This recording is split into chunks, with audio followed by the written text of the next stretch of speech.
4200 మంది బుర్కాలు వేసుకున్న మహిళలు భారత్లోకి రావడానికి సిద్ధముగా ఉన్నారు. అంటే వీళ్ళు వస్తే ఏమవుతుందండి? చూడండి ఫ్రెండ్స్, అసీం మునీర్. సో వీడి ఆలోచనలు వాళ్ళ దేశంలో ఉండే బేగంలు, అమాయకంగా ఉండే బేగంలు, సో వీళ్ళందరికీ బ్రెయిన్ వాష్ చేసి మీరు జమ్మూ అండ్ కాశ్మీర్ వెళ్ళండి, అక్కడ నుంచి మీరు భారత్లోకి స్ప్రెడ్ అయిపోండి, తరువాత మీరు ఏం చెయ్యాలో నేను విడిగా చెప్పక్కర్లేదు. సో ఇది వీళ్ళ ప్లాన్. అంటే మామూలుగా ఒక బుర్కా వేసుకున్న మహిళ మీరు చూసారా అనుకోండి, మీకు ఏమైనా డౌట్ వస్తుందా? ఈవిడ ఒక తీవ్రవాది అయి ఉండొచ్చు మీరు అనుకుంటారా? ఇంపాసిబుల్. నాకు తెలిసి ఇది మోదీ గారినే అడగాలి. ఎందుకంటే ఆ రోజుల్లో గుజరాత్లో మా ముస్లిం మహిళలు ట్రిపుల్ తలాక్ బలైపోతున్నారు, ఈ మగవాళ్ళు ఇష్టానుసారం వీళ్ళ జీవితాలతో ఆడుకుంటున్నారు, అలా కాదు అని ఈయన ఎన్నెన్నో మాట్లాడారు. కానీ ఇవాళ ఈ అమాయకపు ముస్లిం మహిళలు బుర్కాలు వేసుకున్న వాళ్ళు తీవ్రవాదులుగా మారడం అండి. అంటే షెహనాజ్ అఖ్తర్ అని ఒక మహిళను మొన్న ఇండియన్ ఆర్మీ వాళ్ళు పట్టుకున్నారు, బుర్కా వేసుకున్న మహిళే. సో ఈవిడ ఉదయము పాకిస్తాన్ ఆర్మీ వాళ్ళు ఇచ్చిన బ్రేక్ఫాస్ట్ తినింది. అలాగే వీళ్ళ హ్యాండ్లర్ ఒక 1000 రూపాయలు ఇచ్చాడు, ఇచ్చి నువ్వు జమ్మూ అండ్ కాశ్మీర్లోకి వెళ్ళు. సో మన వాళ్ళకేం అర్థం కాలేదు, సరిహద్దుల్లో ఈవిడ వెళ్తుంది. మామూలుగా ముస్లిం మహిళ కదా, ఎవరికేం డౌట్ రాదు కదా. ఎందుకో అంటే ఆ బుర్కా లోపల ఎవడైనా మగవాడు ఉండొచ్చు, తీవ్రవాది ఉండొచ్చు, ఎలాగండి, ఎలా మీరు వెరిఫై చేస్తారు? సో వెళ్ళి పట్టుకున్నారు. పట్టుకున్న తరువాత ఆమె కంగారు పడడము, భయపడడం ఇదంతా చూసిన తరువాత వీళ్ళకి డౌట్ వచ్చి వీళ్ళ స్టైల్లో ప్రశ్నిస్తే, నేను పాకిస్తాన్ నుంచి జమ్మూ అండ్ కాశ్మీర్లోకి వస్తున్నాను, జైషీ మహమ్మద్ అనబడే తీవ్రవాద సంస్థ యొక్క సీనియర్ కమాండర్ని, నేను ఒక ఆత్మాహుతి దాడి కోసము భారత్లోకి వచ్చాను. ఇలాంటి ఒక షాకింగ్ వార్త ఈవిడ చెప్పింది. అంటే మీకు ఆ రోజుల్లో మీకు తెలుసో తెలియదో, ఈ 8వ క్లాసు 9వ క్లాస్ 10వ క్లాస్ చదువుకునే పిల్లలు, ఈ అబ్బాయిలు, వీళ్లకు ఒక బకెట్ ఇచ్చేవాళ్ళు. ఆ బకెట్లో మీకు రాళ్ళు ఉండేవి. ఈ రాళ్ళని ఏం చెయ్యాలి? ఇండియన్ ఆర్మీపై మీరు విసరాలి. స్కూల్కి వెళ్ళే పిల్లాడు తీవ్రవాదిగా మార్చడానికి ప్రయత్నాలు. చూడండి ఎంత వర్స్ట్ ఫెలోస్ వీళ్ళంటే. సో ఇప్పుడు ఈ పిల్లలకి తెలియదు, ఏదో అడ్వెంచర్ అనుకొని ఇండియన్ ఆర్మీ మీద రాళ్ళు విసురుతారు. సో ఇప్పుడు వీళ్ళని ఏం చెయ్యాలి? అదే ఇజ్రాయెల్ అనుకోండి, వాడు పిల్లాడు అవేం పట్టించుకోరు, టపాటపా కాల్చి పడేస్తారు. సో ఇజ్రాయెల్ డిఫెన్స్ ఫోర్సెస్ ఇలాగ ఎంతోమంది పిల్లలు, ఎందుకంటే రేపు వీడు తీవ్రవాదిగా మారకుండా ఉండడానికి వాడిని మేము ఆపేయము అని చెప్పి వాళ్ళు ఒక ఫిలాసఫీ చెప్తారు. మరి మనం అలా చెయ్యలేము కదా, ఎందుకంటే జమ్మూ అండ్ కాశ్మీర్ భారత్లో ఒక భూభాగము. ఈ పిల్లాడికి ఫ్యామిలీ ఉంటుంది, తల్లిదండ్రులు, అన్న తమ్ముడు అక్క చెల్లి అందరూ ఉంటారు కదా. సో అలా మనం చెయ్యలేం. దాంతో మన హోంమంత్రి అమిత్ షా గారికి ఒక ప్లాన్ వచ్చింది, ఒక స్ట్రాటజీ వచ్చింది. ఆయన ఏం చేశాడు? ఈ పిల్లల ఫోటోలు మీకు డిస్ప్లేలో పెట్టి, ఒకవేళ వీళ్ళు మళ్ళీ కనిపించారు అంటే, రాళ్లతో వీళ్ళు కనిపించారు అంటే ముందు మీ ఉద్యోగాలు ఊడిపోతాయి. సో గవర్నమెంట్ ఉద్యోగంలో ఉన్నారంటే ముందు అందులోంచి తీసేస్తాం. సో గమనించండి, మీ పిల్లలు ఇలాంటి యాంటీ సోషల్ యాక్టివిటీస్లో ఇన్వాల్వ్ అయితే, తీవ్రవాదులతో కలిస్తే ముందు మీ ఉద్యోగాలు ఊడిపోతాయి, మిమ్మల్ని తీసుకెళ్ళి జైళ్ళలో పెడతామని అనడముతో ఈ బకెట్ స్టోనింగ్ అనేది ఆగిందండి. ఇక తర్వాత లెవెల్లో నిన్న మాట్లాడాను, మీకు పీఓకే నుంచి కుర్రాళ్ళు వస్తున్నారు. 19 ఏళ్ల కుర్రాడిని పట్టుకున్నాం. వాడు ఏం మాట్లాడుతున్నాడు? నాది సూసైడ్ మిషన్, ఆత్మాహుతి చేసుకోవడానికే నేను జమ్మూ అండ్ కాశ్మీర్కి వస్తున్నాను.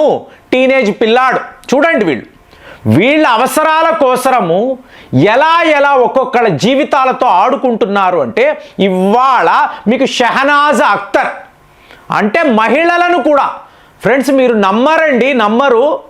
ఇప్పుడు పీఓకే వైపు తీవ్రవాదుల క్యాంపులు ఉంటాయి కదా, అక్కడ వీళ్ళకి డిప్లొమా కోర్సెస్ అంటే ట్రైనింగ్ ఇస్తున్నారు, ఆయుధాలు ఎలా వాడాలి. సో వీళ్ళు భారత్ వైపు వెళ్ళినప్పుడు దొరికిపోతే ఏం చెప్పాలి, తుపాకులుంటే ఇండియన్ ఆర్మీ మీద ఎలా ప్రయోగించాలి, ట్రైనింగ్ అంటే ట్రైనింగ్ ఇస్తున్నారు. వేల సంఖ్యలో ఈ ముస్లిం మహిళలను ఫస్ట్ టైం మనం వింటున్నాం, ఇంతకు ముందు లేదు. మీకు అక్కడ డాక్టర్ మాడ్యూల్ చూసాం.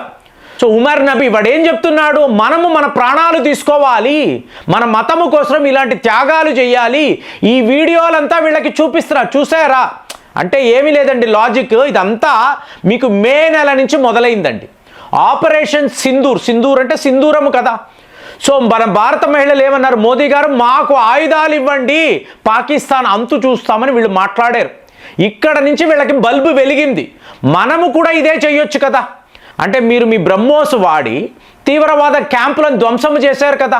100 మందికి పైగా తీవ్రవాదులు మరణించారు. సో ఇందులో ఈ మహిళల యొక్క అన్న ఉండొచ్చు, తమ్ముడు ఉండొచ్చు, నాన్న ఉండొచ్చు, ఎవడైనా ఉండొచ్చు కదా.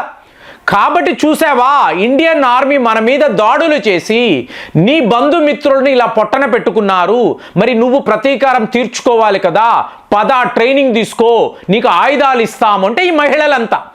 అసలు మీరు బతకడానికి ఎన్ని ఉద్యోగాలు ఉంటాయండి? మీరు వ్యాపారము చేసుకోవచ్చు, ఒక టూరిస్ట్ గైడ్గా ఉండొచ్చు, లేదా ఏదో ఒక హోటల్లో సూపర్వైజర్గా ఉండొచ్చు. మీరు ఎన్నో పనులు చేయొచ్చు కదా. తీవ్రవాదం అనేది నీ ఉద్యోగమా? అది వీళ్ళు ఆలోచించారు. అవును, మా అన్నయ్య చనిపోయాడు కాబట్టి నేను వెళ్ళి ఇండియన్ ఆర్మీతో యుద్ధము చేస్తాను అంటే కామన్ సెన్స్ లేని. ఇప్పుడు ఇవాళ ఏం మాట్లాడుతున్నారు, 50+ వయసు ఉన్న మహిళలను వీళ్ళు రిక్రూట్ చేస్తున్నారండి.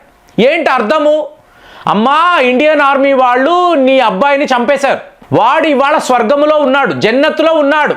నీ అబ్బాయిని చూడాలి అంటే నువ్వు కూడా వెళ్ళు, వాళ్ళతో యుద్ధము చేయి, యుద్ధము చేసి వీర స్వర్గము పొంది నువ్వు కూడా స్వర్గానికి వెళ్ళు, జన్నత్తుకు వెళ్ళు, అక్కడ నువ్వు నీ అబ్బాయిని చూడవచ్చు, హ్యాపీగా ఉన్నాడు, ఇమీడియట్గా వెళ్ళిపో అంటే వీళ్ళందరూ కూడా ట్రైనింగ్ తీసుకొని ఆయుధాలను ఎలా వాడాలో తెలుసుకొని ఇవాళ 4200 మంది అక్కడ మహిళలు, బుర్కాలు వేసుకున్న మహిళలు. అదే అంటున్నా, మోదీ గారిని అడగాలి, అయ్యా మీరు ఇంత మాట్లాడారు కదా, ఇంత చెప్తున్నారు కదా, ముస్లిం మహిళలంతా కూడా మాకు ఓట్లు వేశారని చెప్పి నాకు ఒక డేటా చూపి ఆశ్చర్యపోయాను. ఓహో, ఇదా విషయము, ఈ మగవాళ్ళంతా తీవ్రవాదులుగా మారిపోతున్నారు, మా కుటుంబాలను కాపాడాలి అంటే మోదీ అక్కడ ఉండాలని వీళ్ళు అనుకొని ఆయనకు ఓట్లు వేశారని చెప్పి చెప్పుకున్నాం, ఎన్నో సందర్భాల్లో మాట్లాడాం. కానీ ఇవాళ ఏమైంది, ఇదే మహిళలు ఇవాళ భారత్కి వ్యతిరేకంగా, అంటే మరి వీళ్ళు పాకిస్తాన్ నుంచే వస్తున్నారంటే అలా కాదు కదండి. ఢిల్లీ బ్లాస్టులో ఇక్కడే కదా, ఫరీదాబాద్లో ఒక యూనివర్సిటీలో ఉద్యోగము చేస్తున్న మహిళ, ఈవిడ జైషీ మహమ్మద్ యొక్క చీఫ్ కమాండర్. ఈవిడ వద్ద ఆయుధాలు ఉన్నాయి, డబ్బు ఉంది, బాంబులు ఎలా తయారు చెయ్యాలో ఈవిడ ఒక సైన్యాన్ని రెడీ చేయి. ఇదంతా మనం ఇంతకుముందు ఎప్పుడు వినలేదండి, ఎప్పుడు చూడలేదు. ఫర్ ద ఫస్ట్ టైం ఎటువంటి డౌటు రాదు. మీరు వెళ్ళండి మార్కెట్లోకి, హైదరాబాద్ వెళ్ళండి, చార్మినార్ వద్ద మీకు వందలలో ఇలా బుర్కా వేసుకున్న మహిళలు కనిపిస్తూ ఉంటారు.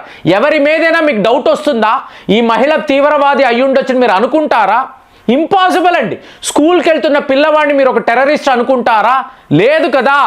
అలాంటి మాడ్యూల్ని వాడు పాకిస్తాన్ నుంచి క్రియేట్ చేస్తున్నాడు. అడిగితే ఏంటి, హఫీజ్ సయద్ యొక్క చెల్లెలు, ఈవిడే మీకు దీన్నంతా కూడా నడిపిస్తుంది, ఈవిడికి కావలసిన ఫండింగ్ పాకిస్తాన్ ఆర్మీ ఇస్తుంది, మనకు అంటూ ఒక విమెన్ వింగ్ ఉండాలి, వీళ్ళందరూ కూడా తీవ్రవాదులుగా మారాలి, భారత్పై వెళ్ళి ఒక ప్రాక్సీ యుద్ధము చెయ్యాలి. ఇలాంటి ప్లానింగ్తో మనము మే నెల ఎందుకు ఈ పని చేశాము? మనకేమైనా సరదానా? ఇంతంత పెద్ద ఆయుధాలు మనం వీటినంతా తీసుకువెళ్ళి పాకిస్తాన్ టెర్రర్ క్యాంప్స్ మీద ఎందుకండి దాడులు చేస్తాము? ఇక్కడ ఒక న్యాయము, ధర్మము అంటూ ఒకటి ఉంటుంది కదా. సో ఇప్పుడు వీళ్ళు చూడండి, వీళ్ళని ఎలాంటి బ్రెయిన్ వాష్ చేశారు అంటే, తీవ్రవాదాన్ని వీళ్ళు ఇంతలాగా సపోర్టుగా మాట్లాడి, ఇండియన్ ఆర్మీ ఎలాంటి రాక్షసులు చూడండి, మన అంటే నా అన్నయ్య, మా నాన్న తీవ్రవాది అన్న ఆలోచనే లేదండి. ఇదే మీకు ఆస్ట్రేలియాలో జరిగింది కదా, బాండీ బీచ్లో ఏం జరిగిందండి, తండ్రి కుమారుడు అడగాలి కదా, నాన్న ఇది తీవ్రవాదం కదా, ఇలా తుపాకులు తీసుకువెళ్ళి అక్కడ అమాయకపు జనాల మీద మనం ఎందుకు కాల్పులు జరపాలి, అడగాల.